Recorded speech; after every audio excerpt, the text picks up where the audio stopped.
Démarrons par cette victoire éclatante qui fait plaisir à toute la France. Même si, méfions-nous, on n'a pas encore gagné. Ne commençons pas à faire la danse de la joie, même si la victoire est à portée de main. Éric Ciotti n'est pas encore président des Républicains. Alors calmons-nous.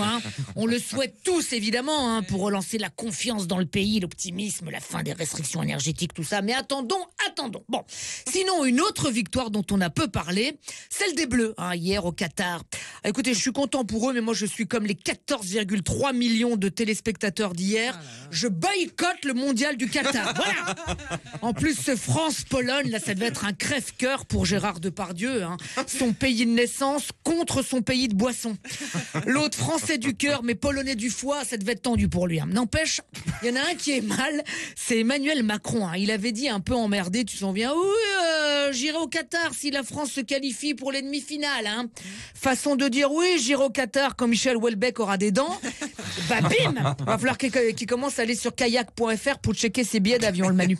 D'autant plus que là, il a du temps d'y aller. Il est rentré de son voyage aux États-Unis. Voilà, ça y est, un moment plein d'émotions. Quand il a serré la main du président américain, il lui a dit bonjour Joe. C'est à quoi l'autre a répondu vous êtes qui? Ah non, mais on a encore vu des images où on voit Biden aller à droite au lieu d'aller à gauche. Là, c'est confirmé. Joe le taxi, il va tout partout, mais jamais au bon endroit. Le GPS, il est mort.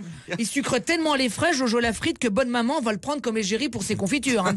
Mais bon, lui au moins, il est président. Contrairement à Éric Zemmour qui fêtait hier les 1 an de son parti Reconquête pour se relancer. J'ai vu le meeting de Zemmour sur CNews. Pléonasme. Et c'était super. Il avait lieu pile en même temps que le match des Bleus. À chaque fois que Mbappé marquait, l'autre, il faisait une minute de silence. La gueule de l'autre. Un black qui sauve la France. Il était pas bien. L'autre, en plus, il s'est pris pour Johnny puisqu'il est rentré sur scène. Ouais, avec la chanson L'Envie. Wouh, pile le contraire de ce que lui ont dit les Français en avril dernier. Non, merci, on n'a pas envie. Après, il allait pas rentrer sur Noir, c'est noir, il n'y a plus d'espoir, c'est sûr. Alors bien sûr, c'est pour rendre hommage aux 5 ans de la disparition de l'idole des jeunes qu'il est rentré sur L'Envie. Pour les 3 ans de la mort d'Annie Cordy, il a prévu de rentrer sur Frida Homme Papa. La petite Gretchen au gros bras, Mais tous les politiques sont fans du taulier. Adrien Quatennens, par exemple, sa chanson préférée, c'est... Waouh. Voilà.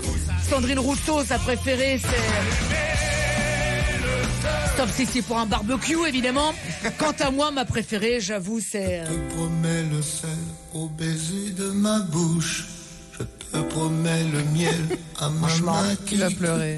Franchement, je te promets le pas besoin d'en dire plus.